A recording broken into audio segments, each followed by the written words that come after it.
My girlfriend texted, "I think we should open our relationship, but only on my side." I responded, "Sounds fair." Then I closed my wallet, my apartment, and my time for her. She learned what open really meant when she couldn't reach me for 5 days. I'm a 28-year-old man.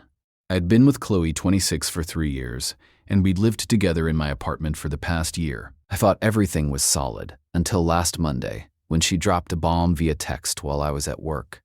"Babe, I've been thinking. I want to explore my sexuality and experience more before we settle down. I think we should open our relationship." I replied, "Let's talk about this when I get home." "No, I've already decided, but just on my side. You're perfect the way you are. You don't need anyone else." I stared at my phone for a full minute. My coworker Anton noticed my expression. "You good?" I showed him the messages. He let out a low whistle. "That's bold." When I got home, Chloe was dressed up, really dressed up. A new dress I'd never seen. "So," she said, twirling, "what do you think? About the dress or the one-sided open relationship?" She giggled. "Both. I have a date tonight with this guy from my yoga class. Isn't this exciting?"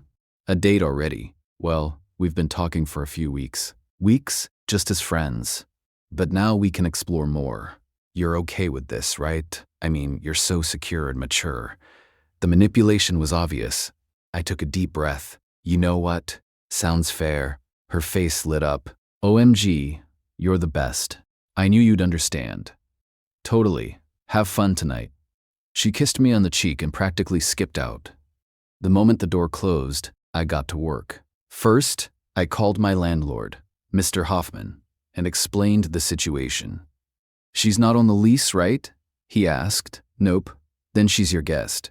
You want her gone?" "Not yet. But I need you to know what's happening." Next, I reviewed our finances.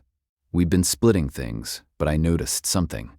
She hadn't paid her share of utilities in 2 months, or groceries in 3. I'd been on autopilot, not realizing her car insurance was on my policy, her phone on my plan. Netflix, Hulu, HBO, Spotify, all mine. I didn't cancel anything yet.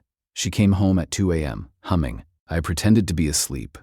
Tuesday, she was glowing, non-stop talking about Trevor, the yoga guy, and how connected they were. "He's so spiritual, you know. He understands my need for growth." "That's great," I said, pouring coffee. "You're not jealous. Why would I be? This was your decision. I respect it." She seemed confused but pleased. Wednesday, she asked for money. "Babe, can you Venmo me $200? I want to get my nails done for my date tonight." "Oh," I figured, since you're exploring independence and new experiences, you'd want to cover your own dating expenses. "But you always pay for my nails." "When we were exclusive. Now you're dating other people. It doesn't seem fair for me to fund that." Her face tightened. "You're being petty." "How? You made a unilateral decision about our relationship. I'm just adjusting accordingly." She stormed off and paid for her own nails. Thursday, things escalated. "Why is my Netflix not working?" She called from the living room. "Oh, I changed the password." "What? Why?" "Well, I'm reconsidering who has access to my accounts." "Your accounts? We share everything." "No, you use my accounts. There's a difference." She stormed into the kitchen. "What's your problem?" "No problem. You wanted to open things up." "I'm opening things up." "That's not what I meant." "What did you mean?" "I meant I could see other people, but everything else stays the same." "So you want to date others while I pay for your life?" "You're twisting my words. I'm literally repeating them back to you." She grabbed her purse.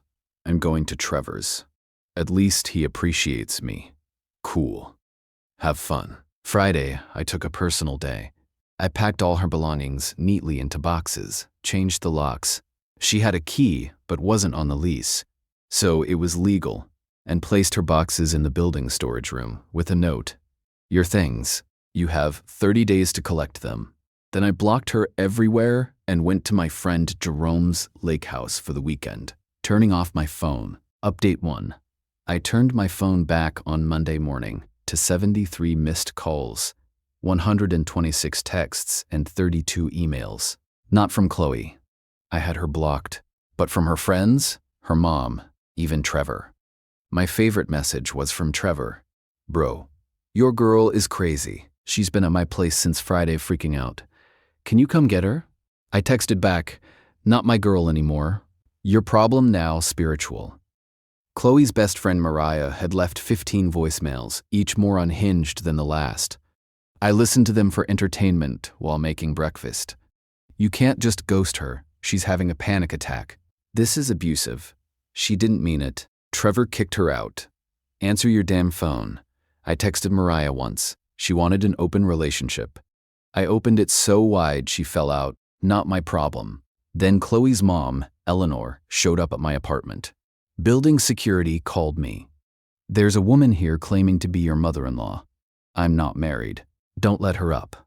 I could hear Eleanor screeching in the background about that bastard who abandoned my baby. That afternoon, I got a text from an unknown number. It was Chloe, using her mom's phone. "We need to talk. This is insane. You can't just throw me out." I responded, "I didn't throw you out. You left to go to Trevor's Thursday night. I assumed you moved in with him since you're exploring new connections. You changed the locks, safety reasons. Lots of strangers coming and going lately. That's not funny. Neither is being told your girlfriend wants to sleep around while you foot the bill."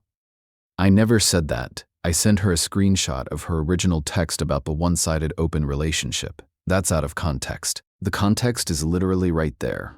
She tried calling. I didn't answer. Tuesday evening, the real entertainment began. Chloe had apparently been couch surfing. Trevor lasted 2 days before kicking her out. She went to Mariah's, but Mariah's boyfriend wasn't okay with it.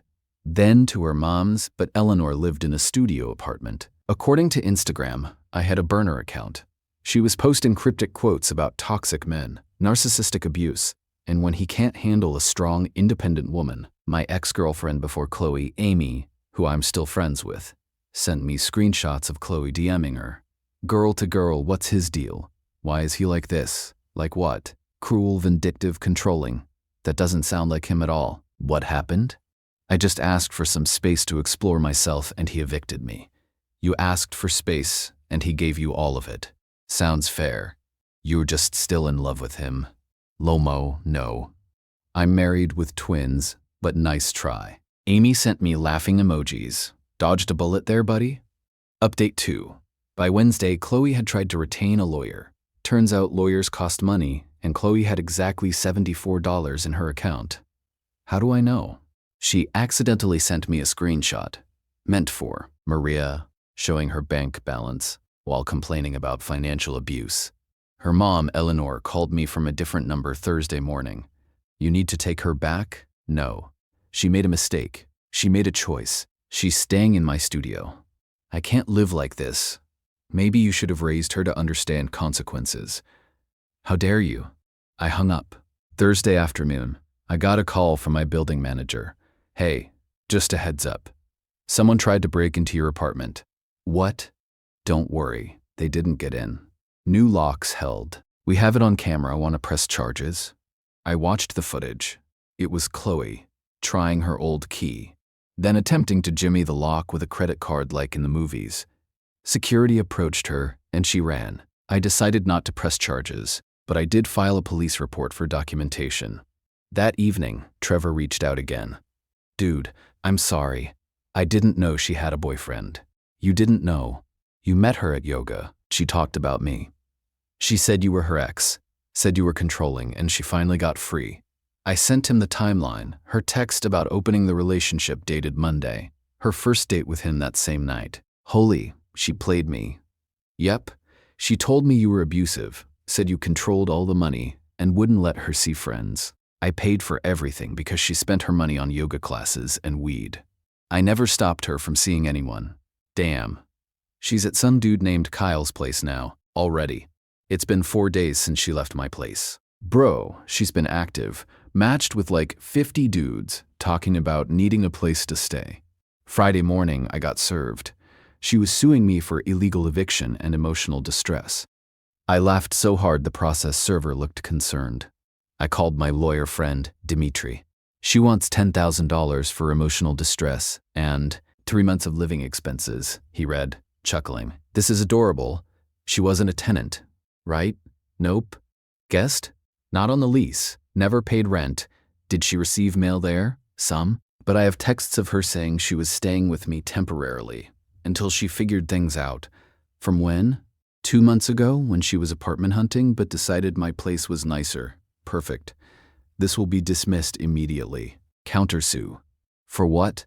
Attempted break-in, defamation, the social media posts, and my personal favorite, fraud. Fraud. She's been telling people you were already broken up when you weren't. That's fraud to obtain goods and services, specifically housing, from Trevor and others. Do it. Update 3. The weekend was quiet. Too quiet. Then Monday hit like a hurricane. Chloe's mom, Eleanor, teamed up with Chloe to create a Women Supporting Women post on Facebook, claiming I was an abuser who financially controlled and isolated. Chloe then made her homeless when she tried to assert independence. The post went semi-viral in our area, 900 shares. The problem was, I had receipts. I made my own post. Since my ex wants to make this public, here's the actual timeline, with screenshots. Monday, she texted me wanting to open our relationship, but only for her. Monday night, she goes on a date with Trevor, prearranged. Tuesday, Thursday, she continues living in my apartment, asking me for money for dates. Thursday night, she leaves for Trevor's voluntarily. Friday, I pack her belongings safely. After she doesn't come home, I added, I have paid 100% of rent, utilities, and her car insurance for 6 months. She has not contributed financially while living with me. She is not on the lease. She chose to leave for another man's house. I have every right to change my locks when someone who no longer lives there has a key. But sure, I'm the abuser. I attached every screenshot, the original open relationship, but only for me. Text, her Venmo requests for date money, her messages about staying temporarily, everything. The post hit 2,000 shares in 6 hours. Turns out Chloe had done this before. 3 of her exes reached out. She did the same to me in college, convinced me to pay for her semester, then dumped me. Ricardo, she lived with me rent-free for a year, cheated, then claimed abuse when I kicked her out. We started a group chat called Close Survivors Society. Kyle, the Tinder guy, messaged me Monday night. Yo, is this your ex? Unfortunately, she's at my place right now talking about moving in. It's been 3 days. Run, dude. Already packing her stuff. Thanks for the warning. By Tuesday morning, Chloe was officially homeless. Eleanor couldn't handle her anymore. Mariah blocked her after Chloe tried to seduce Mariah's boyfriend to prove he wasn't loyal. Trevor had already blocked her. Kyle kicked her out. She burned through 5 couches in under 2 weeks. Final update. The court hearing for her lawsuit was yesterday. It was glorious. Chloe showed up in what I can only describe as an outfit of desperation, a dress far too formal for small claims court, like she was headed to the Oscars. The judge reviewed her complaint, then looked over my counter evidence. The lease with only my name, bank statements showing I paid for everything, her texts admitting she was staying temporarily, the original open relationship message, security footage of her attempting to break in, and screenshots of her defamatory posts. Miss Chloe, the judge began, already sounding tired. You were not a tenant. You were a guest. You left voluntarily to stay with another man. Your ex-partner had every right to change his locks. But, Your Honor, I had nowhere to go. According to these texts, you went to Trevor's house, then Kyle's, then several others. You had plenty of places to go. He financially abused me by not paying for my dates with other men. The courtroom actually laughed. Chloe turned red. This is sexist. The judge, who was a woman, raised an eyebrow. How? He's using his financial privilege against me. His financial privilege of paying his own rent? More laughter. The judge dismissed her case with prejudice. She couldn't refile and granted my countersuit. She owed me $500 for the attempted break-in, $1,000 for defamation, and $2,500 for the 6 months of utilities and insurance she never paid. She screamed, actually screamed, in court. I don't have $4,000. Then I suggest you find employment, the judge said dryly. Eleanor stood up. This is unfair. He manipulated the system. The judge looked at her. Ma'am, your daughter wanted to have her cake and eat it too. She learned that actions have consequences. Case dismissed. Outside the courthouse, Chloe tried one last manipulation. I loved you, she said, fake tears streaming. How could you do this to me? You did this to yourself. You wanted to open the relationship. I just opened it all the way. I didn't mean it like that. Then you should have communicated like an adult instead of announcing you were going to date others while I subsidized your life. Trevor walked by at that moment. He was there for a traffic ticket. He saw us and immediately turned around. Chloe ran after him. Trevor, baby. We could try again. He literally jogged away. Jogged. Eleanor grabbed my arm. You ruined her life. No, she ruined her own life. I just stopped financing it. As of today, Chloe is living with a cousin out of state. She's working at a call center. According to LinkedIn, Eleanor had to pay the $4,000 judgment to keep Chloe's credit from being destroyed. Trevor, it's in therapy. He texted me. Kyle started a TikTok series called Red Flags Ignored. Chloe is episode 1. The Chloe Survivors Society has monthly Zoom calls. It's actually therapeutic. I'm dating someone new. Rebecca from my rock climbing group. She has her own apartment, her own job, and doesn't believe in one-sided anything. Last week, I got one final text from an unknown number. I know this is Chloe. I'm sorry I messed up. I just wanted to feel desired and special. Can we talk? I replied. You wanted an open relationship where only you could see other people. That's not exploring or feeling special. That's narcissism. Please don't contact me again. You're really going to throw away 3 years. You threw them away the moment you decided I should fund your dating life. Goodbye.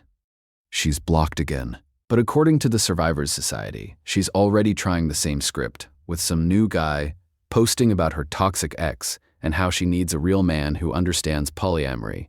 Poor guy has no idea what's coming, but that's not my problem anymore.